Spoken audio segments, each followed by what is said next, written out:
We're in Brandon, Manitoba, surrounded by historic buildings. What we tend to forget is that history also lies underground. I'm Gordon Goldsborough, past president of the Manitoba Historical Society, radio and newspaper columnist, and author of books on the neglected, the overlooked, the hidden places from Manitoba's past. Join me in this series as we explore back roads to places that tell great stories about how things used to be and how we have ended up where we are today. This is Abandoned Manitoba. Today, the team and I are on the hunt for a forgotten bowling alley in Brandon.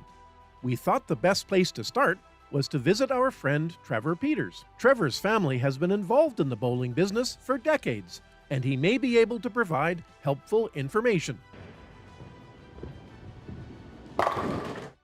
Located near the corner of 10th Street and Princess Avenue, Thunderbird Bowl was a unique space that housed 12 10-pin bowling lanes, a restaurant and lounge, and pool tables. Opened in 1962, it was an absolute hub of activity in downtown Brandon for over 3 decades. Changing consumer expectations in the late 1990s, combined with limits imposed by its confined space, forced a move to a new, more spacious location and a rebrand to the company's name, to T-Birds. Trevor, you've been involved with this operation most of your life, haven't you? Yeah, I started bowling when I was 6 years old, so I'm going back a few years. And early on, Dad had me working at the center downtown, so I've been around a bowling center for a long time. So how did it all get started? The bowling center was built in 1962 by a gentleman by the name of BIZ, him and his family, and Dad worked for him right from opening day, and chugged along for about 10 years, and then him and a group of investors, 2 other fellows, bought it from BIZ and became their own for another 10 years. And then our family bought out Dad and Mom bought out the 2 investors around the mid-'80s, and it became family-owned since then. And then, of course, evolution, and Debbie and I bought it from our father, and here we are today. What did it look like inside? I mean, is there any way that maybe you could draw us a little sketch of what the interior might have looked like back then? Yeah, you know what, it was primarily just a big square building. Or basement, I guess you will. The lanes ran this way, which you actually threw the ball east. Okay. And Princess Avenue was to your right, or on lane 16 here. This would have been lane 1. There was the coffee shop, was down this side here, or Salisbury House. Then we took some lanes out, so this became the lounge, and the lanes were still down here, and the concourse was back here, and there were some pool tables over here. So it was a really, really small footprint. It was only 11,000 square feet. So our time at T-Birds is coming to an end, but I couldn't leave without giving it a try.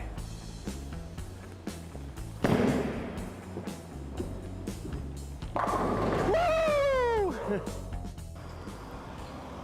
At one time, this would have been one of the busiest sections of 10th Street. Right in front of me would have been the Strand Theatre, one of the busiest theaters in Brandon. Right next to it, the Brown Block, a huge business block. Next to that, a car lot. Next to that, a millinery shop. And then right next to that would have been a drugstore. Let's go have a look.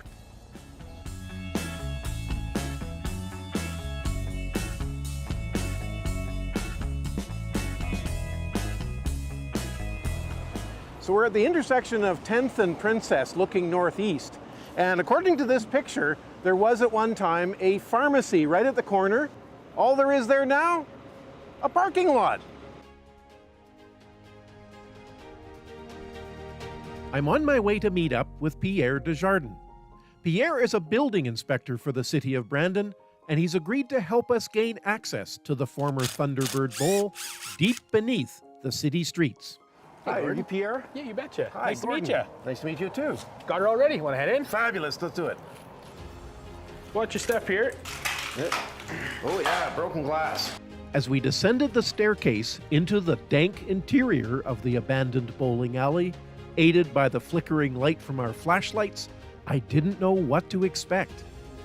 As we reached the bottom, our lights revealed mounds of jumbled cables and equipment. It seemed surreal and, well, frankly, pretty creepy. dark and quiet, except for the kerplunks of water drops as they fell from the ceiling to the flooded floor below.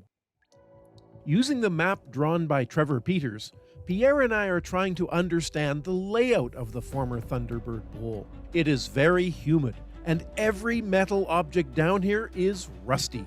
There is at least 6 inches of water in the center of this vast cavernous space, which is punctuated by numerous stout concrete columns that support the roof.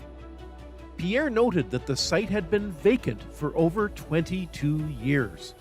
Were we the first people to visit it in all that time?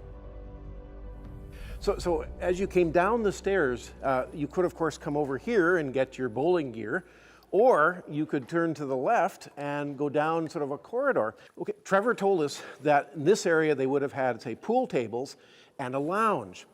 What confuses me, though, is that when the bowling alley was first opened, it had 16 lanes.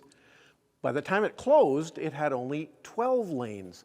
And I'm thinking, well, they must have then taken this, like this first section and used that for the lounge. So I'm thinking the lounge would have been right here in between these sets of pillars here.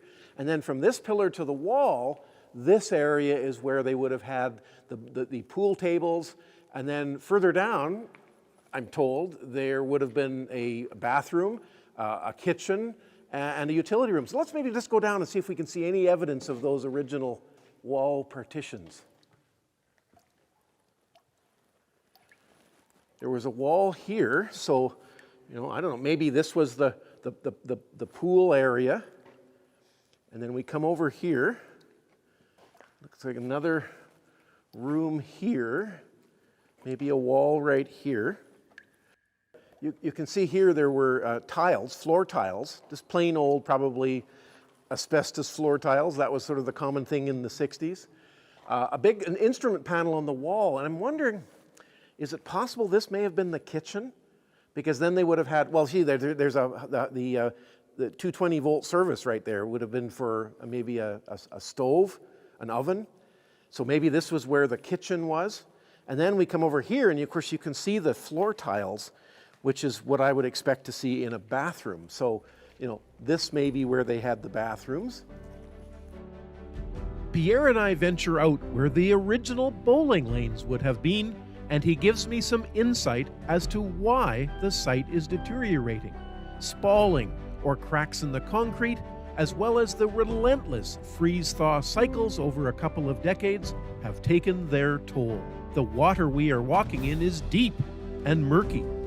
We will have to step carefully so as not to fall anywhere the concrete has perhaps crumbled away.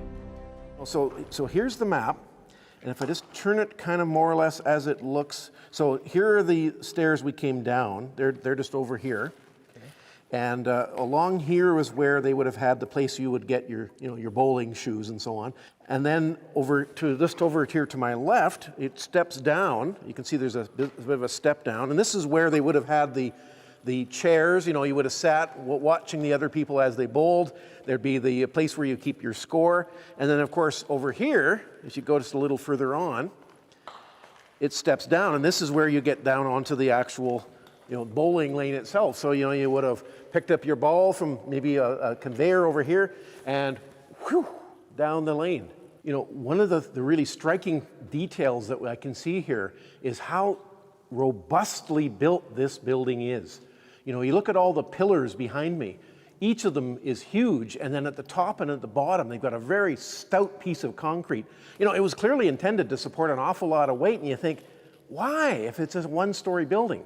Well, the answer is it was never intended to be just a one-story building. The original plan was going to be that they were going to have this basement first, then they would build a main level, which would be probably stores of various kinds. And then above that, they were going to have probably office space and so on. Who knows how many floors it was eventually going to be? None of it happened except the basement. But you look at these pillars, and they are just so well built.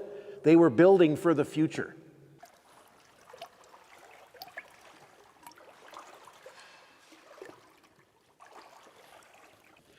There was a bit of rain last night, but I don't know, this seems like a lot more water. And Pierre, is this sort of typical? From my understanding, it is actually. I know this is kind of one of the heads up I've been given anytime I come down here is bring your rubber boots because it's usually pretty damp. Again, this is firsthand witness for myself this time, but pretty excessive, that's for sure. Well, of course, keep in mind too, the floor above us is a parking lot, big flat area out in the open. So all of the rain that would land on that parking lot, there's nowhere for it to go except any crack, any kind of hole, it would drain in here, I imagine. I could spend all day exploring this eerie site, but Pierre has other stops to make as part of his daily responsibilities. As we depart, I'm left to wonder what might have been, if the original plans for this building had been carried out, or if someone was to pump out the water and turn this former recreation hotspot into something productive again. I think in the end, what this site says to me is that a place that was once exceptionally popular, people would come here for recreation, for parties, and it's now sitting empty. The other thing I think is that we often overlook things that are just lying right underfoot. I pulled into the parking lot, I never knew that there was this huge facility literally under my feet. Who knew?